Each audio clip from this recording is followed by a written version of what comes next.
السلام علیکم سامعین، حاضر خدمت ہے آب حیات کی اگلی قسط۔ اس واقعے کے بعد اگلے چند ہفتے وہ لاہور میں بھی کچھ محتاط رہے، لیکن پھر آہستہ آہستہ جیسے ہر ڈر خوف ختم ہونے لگا۔ امامہ کی فیملی کی طرف سے اس بار اس طرح کی دھمکیاں بھی نہیں ملی تھیں جیسے امامہ کے گھر سے چلے جانے پر سکندر کی فیملی کو ملتی رہی تھیں۔ فوری اشتعال میں اگر ہاشم اور ان کے بیٹے ان پر حملہ کرنے کی غلطی تو کر بیٹھے تھے، لیکن بہت جلدی انہیں احساس ہو گیا تھا کہ امامہ کو زبردستی واپس لے جانا اب ان کے مسائل کو بڑھا سکتا ہے اور کم نہیں کر سکتا۔ وہ جھوٹ جو امامہ کے حوالے سے انہوں نے اپنے حلقہ احباب میں بول رکھے تھے، ان کے کھل جانے کا مطلب رسوائی اور جگہ سائی کے علاوہ کچھ نہ تھا۔ ایک پردہ پڑا ہوا تھا، اسے پڑے رہنا دینا ہی سمجھداری تھی۔ ان کا واسطہ سکندر جیسی فیملی سے نہ پڑا ہوتا تو وہ اس معاملے میں اپنی انا کو اتنا نیچے نہ لاتے، لیکن اب مجبوری تھی۔ پولیس اسٹیشن میں تصفیہ کے دوران سکندر نے ہاشم مبین کو صاف صاف بتا دیا تھا کہ سالار اور اماموں کو کسی بھی طرح کا پہنچنے والے نقصان کی ذمہ داری وہ ہاشم کے خاندان کے علاوہ کسی اور پر نہیں ڈالیں گے۔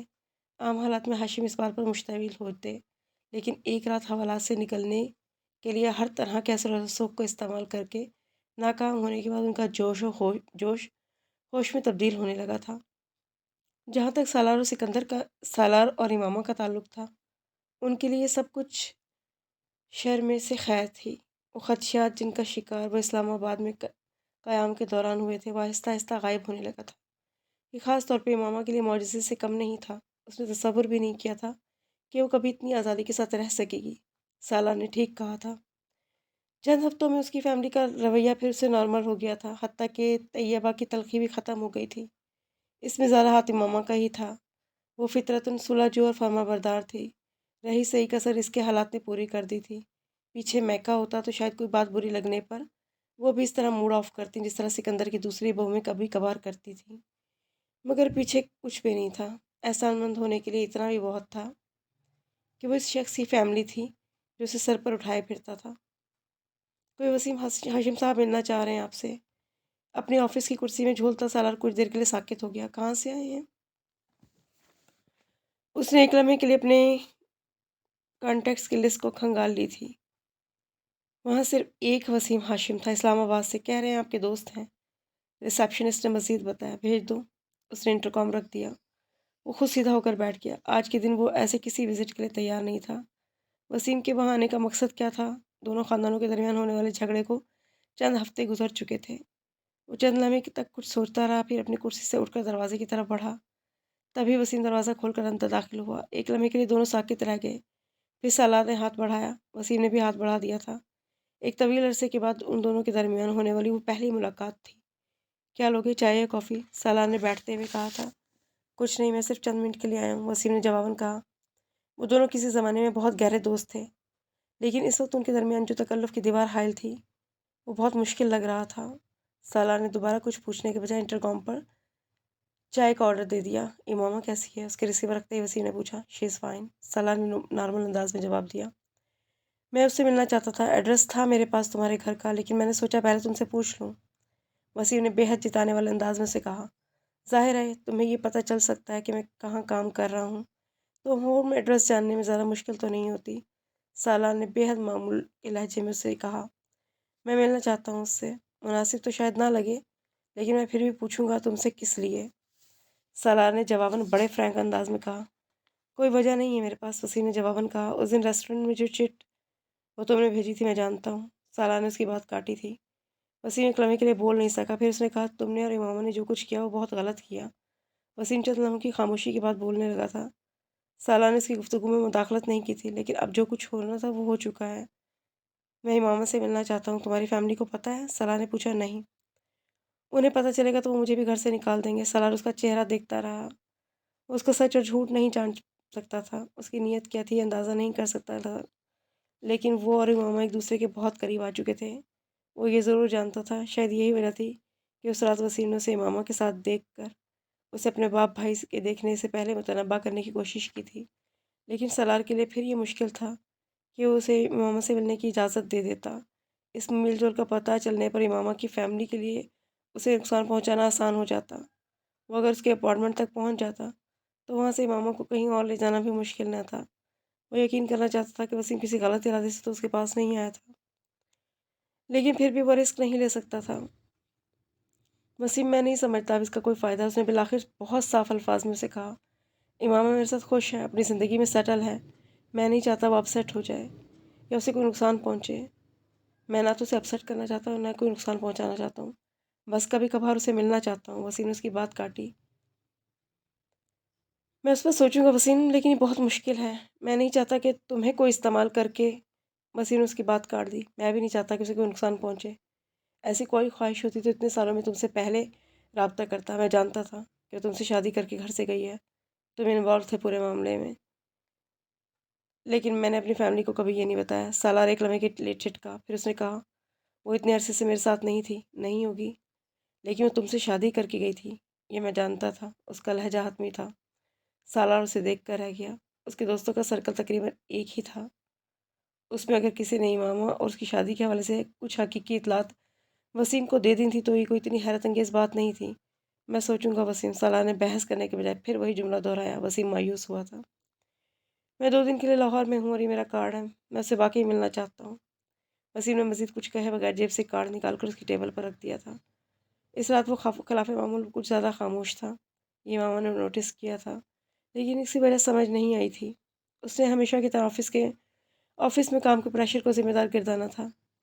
وہ کھانے کے بعد کام کے لیے ہمیشہ کی طرح اسٹڈی روم میں جانے کے بجائے اس کے پاس لاؤنج میں صوفے پر آ کر بیٹھ گیا۔ وہ ٹی وی دیکھ رہی تھی۔ دونوں کے درمیان مسکراہٹوں کا تبادلہ ہوا، پھر وہ بھی ٹی وی دیکھنے لگا۔ 5-10 منٹ کی خاموشی کے بعد امامہ نے بالآخر ایک گہری سانس لیتے ہوئے اسے کہتے سنا، امامہ، اگر تم وعدہ کرو کہ تم خاموشی سے تحمل سے میری بات سنو گی، آنسو بہائے بغیر، تو مجھے تم سے کچھ کہنا ہے۔ وہ چونک کر اس کی طرف متوجہ ہوئی۔ وہ بے حد سنجیدہ تھا۔ کیا کہنا ہے؟ وہ کچھ حیران تھی۔ وسیم تم سے ملنا چاہتا ہے، اس نے بالحد تمہید کہا۔ وہ ہل نہیں سکی۔ وسیم میرا بھائی؟ بالآخر امامہ نے پوچھا۔ اس کے لہجے میں بے یقینی تھی۔ سالار نے سر ہلا دیا۔ پھر وہ اسے اپنی اور اس کی ملاقات کی تفصیلات بتانے لگا۔ اس تفصیلات کے دوران برسات شروع ہو چکی تھی۔ سالار نے بے حد تحمل کا مظاہرہ کیا۔ تحمل کے علاوہ وہ کسی اور چیز کا مظاہرہ نہیں کر سکتا تھا۔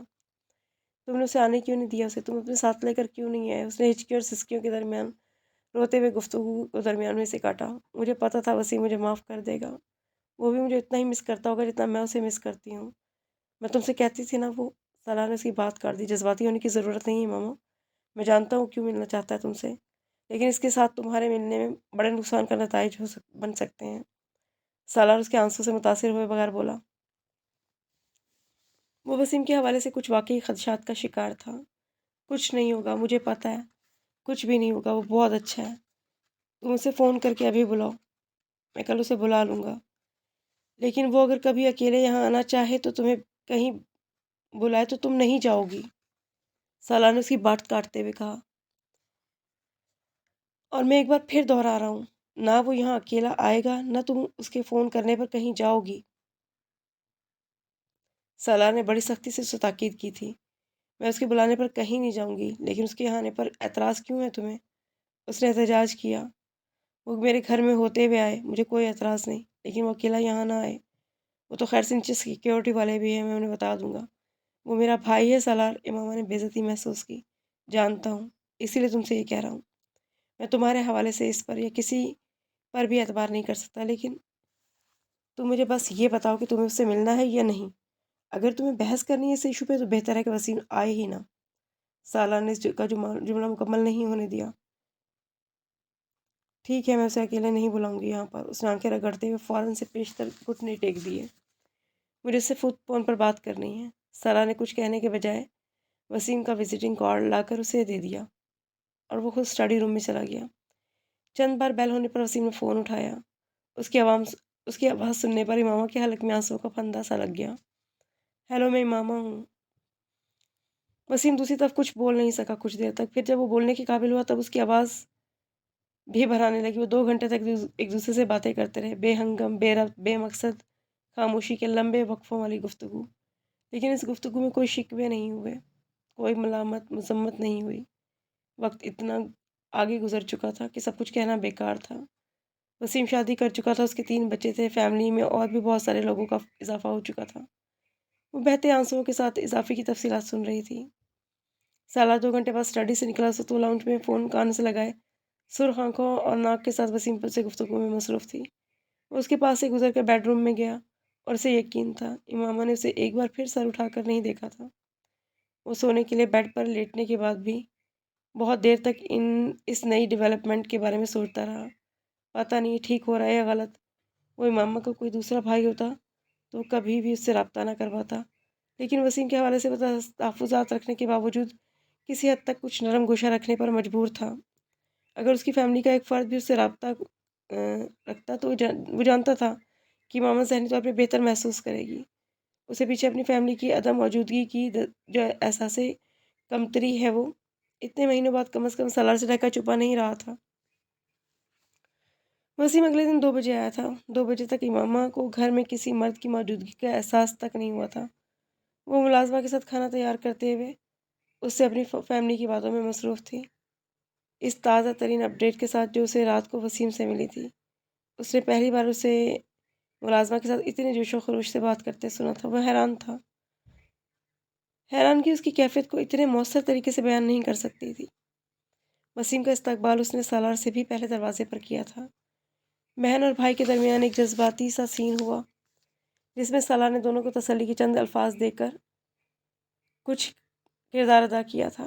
اس کے بعد 6:30 بجے وسیم کی موجودگی تک وہ ایک خاموش تماشائی کا رول ادا کرتا رہا۔ وہ کھانے کی ٹیبل پر موجود ضرور تھا، مگر اسے محسوس ہو رہا تھا کہ اس کا وہاں ہونا نہ ہونا ایک برابر ہے۔ امامہ کو بھائی کے علاوہ کوئی نظر نہیں آ رہا تھا اور نہ کسی اور کا ہوش تھا۔ اس کا بس نہیں چل رہا تھا کہ وہ ٹیبل پر موجود ہر ڈش اپنے ہاتھوں سے وسیم کو کھلائے۔ اتنے مہینوں میں یہ پہلا موقع تھا کہ امامہ نے کھانے کی ٹیبل پر اتنا کچھ سرو کیا تھا۔ اس کا بچپن کا دوست تھا، لیکن یہ بھی پہلا موقع تھا کہ وہاں اس کے ہوتے ہوئے بھی وسیم اور اس کے درمیان محض چند رسمی جملوں کا تبادلہ ہوا تھا۔ پھر وہ اور امامہ آپس میں گفتگو کرتے رہے تھے۔ امامہ یہ وسیم نامہ بند ہو سکتا ہے اب؟ وہ تیسرا دن تھا جب ڈنر پر بالآخر سالار کی قوت برداشت جواب دے گئی۔ وہ 3 دنوں سے مسلسل ناشتے، ڈنر اور رات سونے سے پہلے صرف وسیم کی باتیں بار بار سن رہا تھا۔ امامہ بری طرح وسیم پر فدا تھی۔ یہ سالار کو اندازہ تھا کہ وہ وسیم سے ملنے کے بعد خوش ہوگی، لیکن اسے یہ اندازہ نہیں تھا اس کی خوشی اس انتہا کو پہنچے گی کہ خود اسے مسئلہ ہونا شروع ہو جائے گا۔ کیا مطلب؟ وہ حیران ہوئی تھی۔ مطلب یہ کہ دنیا میں وسیم کے علاوہ بھی بہت سے لوگ ہیں جن کی تمہیں پرواہ کرنی چاہیے، سالار نے اسے انڈائریکٹ انداز میں کہا۔ تمہیں میرا وسیم کے بارے میں باتیں کرنا اچھا نہیں لگتا؟ اس نے یکدم جیسے کوئی اندازہ لگایا اور اس کے لہجے میں اتنی بے یقینی تھی کہ وہ ہاں نہیں کہہ سکا۔ میں نے کب کہا کہ مجھے برا لگتا ہے؟ میں ہی کہہ رہا تھا تمہیں۔ وہ بے ساختہ بات بدل گیا۔ ہاں میں بھی سوچ رہی تھی کہ تم یہ کیسے کہہ سکتے ہو، وہ تمہارا بیسٹ فرینڈ ہے۔ وہ یکدم مطمئن ہوئی۔ سالار اس سے یہ نہیں کہہ سکا کہ اس کا بیسٹ فرینڈ ہے نہیں، کبھی تھا۔ تمہارے بارے میں بہت کچھ بتایا تھا۔ سالار کھانا کھاتے کھاتے رکا۔ میرے بارے میں کیا؟ سب کچھ، وہ اسی روانی سے بولی۔ سالار کے پیٹ میں کچھ گرہیں پڑیں۔ سب کچھ کیا؟ مطلب کچھ بھی تم کرتے تھے؟ سالار کی بھوک اڑ گئی۔ مثلاً؟ وہ پتہ نہیں اپنے کن خدشات کو ختم کرنا چاہتا تھا۔ وہ سوچ میں پڑی۔ جیسے تم جس سے ڈرگز لیتے تھے اس کے بارے میں، اور جب تم لاہور میں اپنے کچھ دوستوں کے ساتھ ریڈ لائٹ ایریا گئے تھے تو تب بھی وہ بات مکمل نہیں کر سکی۔ پانی پیتے ہوئے سالار کو اچھو لگ گیا تھا۔ تم نے صرف یہ بھی بتا دیا کہ میں سالار خود بھی اپنا سوال پورا نہیں کر سکا۔ جب بھی جاتے تھے تو وہ بتاتا تھا۔ سالار کے منہ سے بے اختیار وسیم کے لیے زیر لب گالی نکلی اور امامہ اس کے ہونٹوں کی حرکت کو پڑھا اور بری طرح اپسیٹ ہو گئی۔ تم نے اسے گالی دی ہے؟ اس نے جیسے شاکڈ ہو کر سالار سے کہا۔ ہاں، وہ سامنے ہوتا تو پھر اس کی 2-4 ہڈیاں بھی توڑ دیتا۔ وہ اپنی بہن سے یہ باتیں جا کر بتاتا تھا، اور وہ میری باتیں آئی کانٹ امیجن۔ وہ واقعی بری طرح خفا ہوا تھا۔ سب کچھ کی 2 جھلکیوں نے ہی اس کے ہاتھوں کے طوطے اڑا دیے تھے۔ تم میرے بھائی کو دوبارہ گالی مت دینا۔ امامہ کا موڈ بھی آف ہو گیا تھا۔ وہ کھانے کے برتن سمیٹنے لگی تھی۔ سالار جواباً کچھ کہنے کے بجائے بے حد خفگی سے کھانے کی میز سے اٹھ گیا تھا۔ وہ تقریباً 2 گھنٹے بعد بیڈ روم میں سونے کے لیے آئی تھی۔ وہ صرف معمول کے مطابق اپنی ای میلز چیک کرنے میں مصروف تھا۔ وہ خاموشی سے اپنے بیڈ پر آ کر کمبل خود پر کھینچتے ہوئے لیٹ گئی تھی۔ سالار نے ای میل چیک کرتے ہوئے گردن موڑ کر اسے دیکھا تھا۔ اسے اسی رد عمل کی توقع تھی۔ وہ روز سونے سے پہلے کوئی کتاب یا ناول پڑھتی تھی اور کتاب پڑھنے کے دوران اس سے باتیں بھی کرتی تھی۔ یہ خاموشی اس دن ہوئی تھی جس دن اس سے خفا ہوتی تھی۔ اس نے اپنی بیڈ کے سائڈ ٹیبل لیمپ کو بھی آف کر دیا تھا۔ میں نے وسیم کو ایسا کچھ نہیں کہا جس پر تم اس طرح ناراض ہو کر بیٹھو۔ سالار نے مفاہمت کی کوشش کا آغاز کر دیا تھا۔ وہ اس کی طرف کروٹ لے کے دوسری طرف بے حس و حرکت لیٹی رہی۔ امامہ میں تم سے بات کر رہا ہوں، سالار نے کمبل کھینچتے ہوئے کہا۔ تم اپنے چھوٹے بھائی عمار کو وہی گالی دے کر دکھاؤ۔ اس کی تیسری بار کمبل کھینچنے پر وہ بے حد خفگی سے اس کی طرف کروٹ لیتے ہوئے بولی۔ سالار نے بلا توقف وہی گالی عمار کو دے دی۔ چند لمحوں کے لیے امامہ کی سمجھ میں نہیں آیا کہ وہ اسے کیا کہے۔ اگر دنیا میں ڈھٹائی کی کوئی معراج تھی تو وہ تھا۔ میں پاپا کو بتاؤں گی، امامہ نے بلاخر سرخ چہرے اور بھرائی ہوئی آواز سے کہا۔ تمہیں نے کہا تھا عمار کو گالی دینے کو، وہ ایسے اطمینان سے بولا۔ ویسے تمہارے بھائی کو اس سے زیادہ خراب گالیاں میں اس کے منہ پہ دے چکا ہوں، اس نے کبھی مائنڈ نہیں کیا۔ اگر تم چاہو تو اگلی بار وہ جب یہاں آئے تو تمہیں دکھا دوں گا۔ وہ جیسے کرنٹ کھا کر اٹھی۔ تم وسیم کو یہاں میرے سامنے گالیاں دو گے؟ اسے بے حد رنج ہوا تھا۔ جو کچھ اس نے کیا ہے، میری جگہ کوئی بھی ہوتا تو اسے گالیاں ہی دیتا، اور اس سے زیادہ بری دیتا۔ سالار نے لگی لپٹی رکھے بغیر کہا۔ لیکن چلو، آئی ایم سوری۔ وہ اس بار پھر اس کی شکل دیکھ کر رہ گئی تھی۔ سکندر عثمان ٹھیک کہتے ہیں، ان کی وہ اولاد سمجھ میں نہ آنے والی چیز تھی۔ لیکن پاپا، وہ میرا بہت خیال رکھتا ہے، وہ میری ہر خواہش پوری کرتا ہے، میری تو کوئی بات نہیں ٹالتا۔ اس نے ایک بار سکندر سے پوچھنے پر کہ اس کا خیال رکھتا ہے کہ اس کے جواب میں سے سالار کی تعریف کی تھی۔ امامہ، یہ جو تمہارا شوہر ہے نا، یہ دنیا میں اللہ نے صرف ایک پیس پیدا کیا ہے۔ 30 سال میں نے باپ کے طور پہ اس کے ساتھ گزارے ہیں، وہ میں ہی جانتا ہوں۔ اب باقی کی زندگی تمہیں گزارنی ہے اس کے ساتھ۔ یہ جو تمہاری سامنے بیٹھا تمہاری آنکھوں میں دھول جھونک سکتا ہے نا، تمہیں کبھی پتہ ہی نہیں چلنے دے گا۔ اس نے جو کرنا ہوتا ہے وہ کرنا ہوتا ہے، چاہے ساری دنیا ختم ہو جائے۔ اسے سمجھا کر کبھی اس خوش فہمی میں مت رہنا کہ یہ تمہاری بات مان کر اپنی مرضی نہیں کرے گا۔ سالار سر جھکائے مسکراتا وہ باپ کی باتیں سنتا رہا تھا۔ وہ کچھ الجھی ہوئی نظروں سے بار بار اسے دیکھ رہی تھی اور سکندر کو دیکھتی رہی تھی۔ آہستہ آہستہ پتہ چل جائے گا تمہیں سالار کیا چیز ہے۔ یہ پانی میں آگ لگانے والی گفتگو کا ماہر ہے۔ سالار نے کسی ایک بات کا بھی جواب میں کچھ نہیں کہا تھا۔ سکندر کے پاس سے واپسی کے بعد امامہ نے سالار سے کہا، تمہارا امپریشن بہت خراب ہے پاپا پر، تمہیں کوئی وضاحت کرنی چاہیے تھی۔ کیسی وضاحت؟ وہ بالکل ٹھیک کہہ رہے تھے، تمہیں ان کی باتیں غور سے سننی چاہیے تھی۔ وہ تب بھی اس کا منہ دیکھ کر رہ گئی تھی، وہ اب بھی اس کا منہ دیکھ رہی تھی۔ آئی ایم سوری، وہ پھر کہہ رہا تھا۔ تم شرمندہ تو نہیں ہو؟